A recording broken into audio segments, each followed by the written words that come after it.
Eux, ils marchent par la foi et non par la vue. Mais moi, je vous conseille vivement de marcher par la connaissance scientifique et historique, notamment celle de nos ancêtres kémites, par les cinq sens et par l'intelligence. À vous, à Pierre.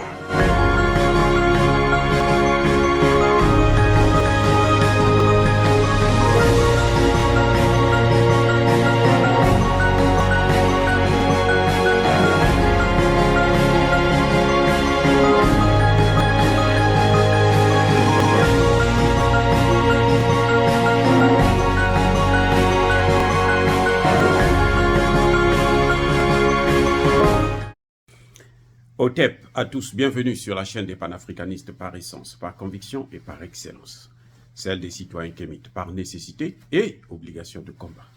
Nous sommes une chaîne qui n'est guidée que par nos ancêtres et rien que par les ancêtres qui appartiennent à l'égrégore du monde noir.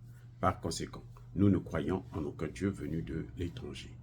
Toutefois, cette vidéo n'est aucunement destinée à inciter à la haine ou à la violence, car nous menons un combat qui est d'abord et avant tout spirituel, intellectuel et démocratique.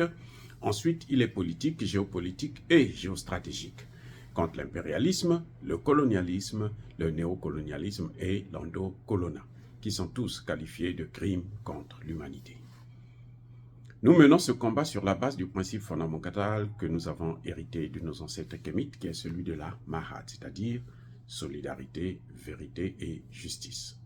Vous êtes donc en droit de connaître la vérité et nous avons l'obligation de vous dire la vérité, rien que la vérité, afin que justice soit rendue au continent africain. Et ça, c'est notre modeste contribution dans cette noble lutte en faveur de la souveraineté, la dignité, la solidarité et l'unité africaine.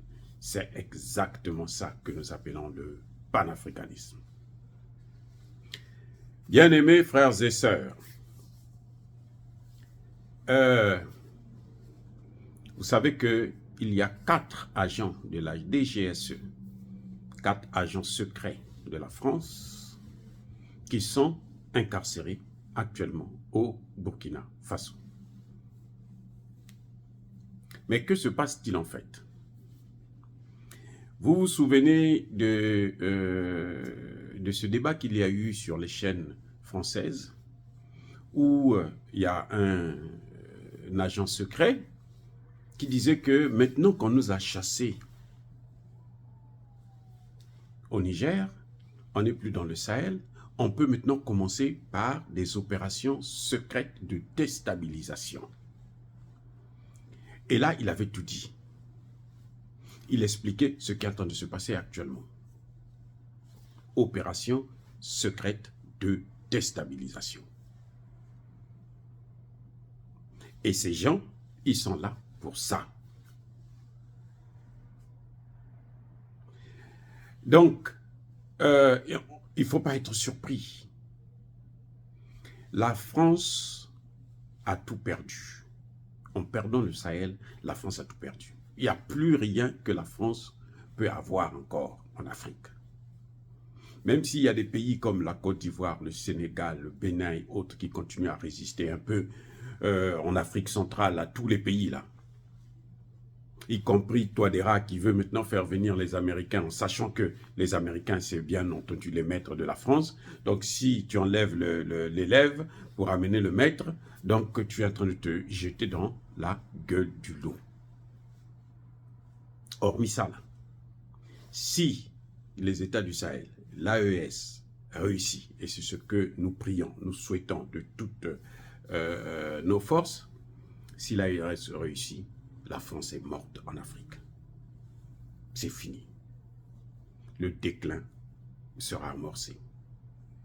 Parce que l'AES a réussi déjà un exploit sur le plan militaire. Et maintenant, si elle a réussi un autre exploit, celui du franc CFA, la France n'aura plus de piliers dans le Sahel. Et ça va contaminer les autres pays, comme le Togo, le Sénégal, le Bénin, la Côte d'Ivoire. Tous ces pays-là vont tomber comme un château de cartes. Emmanuel Macron le sait. C'est pour ça qu'Emmanuel Macron est décidé à déstabiliser la région. Maintenant, il y a un problème.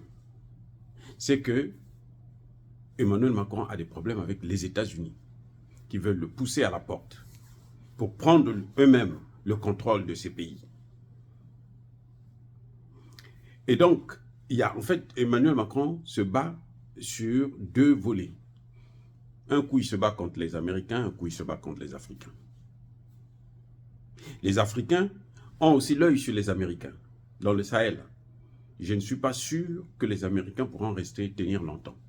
Parce que les Américains déjà sont au Niger, contrairement à la loi des États-Unis, leur propre loi, qui dit qu'ils n'ont pas le droit de coopérer, surtout pas militairement, avec un pays qui n'a pas une institution, un pouvoir qui n'est pas démocratiquement élu. Ils violent leur propre constitution, ce n'est pas la nôtre qu'ils vont respecter. Je suis désolé. Donc, c'est question de temps. Mais il faudrait qu'ils partent. Et ça, c'est une évidence. Vous voyez, donc Emmanuel, les soldats que vous avez vus là, c'est ce que disait cet expert, cet homme du service de renseignement français des opérations clandestines. Il nous avait avertis, il nous avait mis la puce à l'oreille.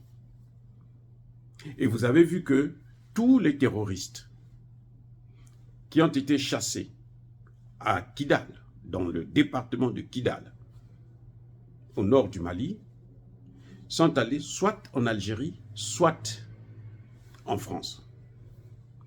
Et la France et l'Algérie travaillent ensemble maintenant. C'est pour ça que vous avez vu ce nouveau changement à la tête de la DGSE. Donc, vous ne pouvez pas comprendre que le directeur de la DGSE puisse être viré, alors que le ministre de la Défense et la ministre des Affaires étrangères avaient dit devant le Sénat français que la DGSE n'est pas responsable de l'échec de la France dans le Sahel. Pourquoi l'avoir viré alors? Parce qu'ils ont besoin de quelqu'un qui fera mieux qui pourra mieux coopérer avec l'Algérie. Emmanuel Macron pense, ou les Algériens aussi certainement, que le fameux Bernard Aimé, qui était le directeur général des services de renseignement, ne pouvait pas coopérer avec l'Algérie. Donc il fallait quelqu'un d'autre pour changer toute la donne. Parce que celui-là, il était là lorsque l'Algérie résistait, puisque l'Algérie n'avait jamais cru que le Mali allait reprendre Kidal. Pour l'Algérie, Kidal, c'était déjà parti. C'était une partie de la France. Elle devrait se partager cette partie avec elle. Parce que l'Algérie aussi a l'œil sur cette partie. Vous savez, malheureusement, avec nos frères arabes, eux, ils sont comme ça. Ce n'est pas des gens de confiance. Vous ne pouvez pas compter sur les Arabes. Sinon, ils n'allaient pas sacrifier Kadhafi. Bref, cette opération, ces gens-là, certainement, il y en a qui ont dû faire pris part pour la tentative d'assassinat du président Ibrahim Traoré. Ce sont les mêmes qui ont aidé par les Ivoiriens de Alassane Ouattara qui ont échoué. Et je pense que c'est ça la continuité, puisqu'ils travaillaient à l'ambassade. Et l'armée française était encore là, au Niger. Donc, c'est aux dirigeants du Sahel de comprendre quelle est leur mission, de se concentrer, se focaliser, aller le plus rapidement possible vers la création d'une monnaie, pour couper complètement le pont avec la France et maintenant commencer à regarder le combat qu'il faut mener avec les autres pays. Parce que ça, c'est pas fini. Quand la France échoue, ils envoient les États-Unis, ils envoient l'Allemagne, et si l'un d'eux réussit, ils feront revenir la France. C'est comme ça que ça se passe. Maintenant, ils se battent entre eux. Celui qui va encore s'installer, qui va prendre la revanche sur la France qui avait, parce que l'Allemagne, par exemple, a une revanche à prendre sur la France, qui avait pris ses territoires. après la Seconde Guerre mondiale, eh ben, elle veut récupérer, revenir en Afrique, et donc elle doit donner un coup de marteau à la France, et puis voilà. Donc, ils se disputent toujours l'Afrique. Dire cela, c'est inciter à la haine ou à la violence. Non. Bravo pour les services de renseignement burkinabés, et nous comptons aussi sur le Niger et sur le Mali d'être aussi vigilants afin de continuer à suivre la feuille de route de la jeunesse africaine. Encore une fois, soyez bénis, abondamment bénis par le Dieu des Kémites et par nos ancêtres angélisés. Mais que tous ceux qui persécutent le continent africain le pillent et le déstabilisent. Qu'ils soient noirs, blancs, chinois, arabes, juifs, indiens ou qui qu'ils soient punis, maudits, foudroyés, neutralisés, écrasés, effacés par ce Dieu des Kémites et par nos ancêtres angélisés. Vive l'Afrique éternelle, j'ai dit et j'assume.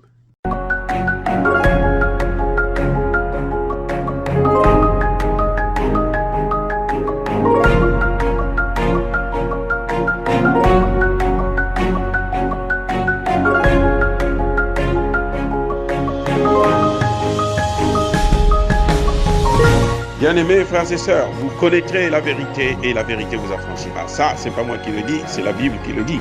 Mais moi, je vous dis mieux. Vous connaîtrez la vérité historique, notamment celle de vos ancêtres kémites, et vous aurez une vision globale de ce que c'est que la vraie souveraineté politique. J'ajoute, vous reviendrez à la spiritualité africaine ancestrale et vous comprendrez les enjeux de l'indépendance économique. Et pour terminer, vous accepterez votre identité culturelle kémite et vous obtiendrez deux choses. La première, c'est la paix.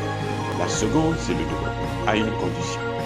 L'unité de toute l'Afrique noire, l'unité de tous les Noirs du monde entier.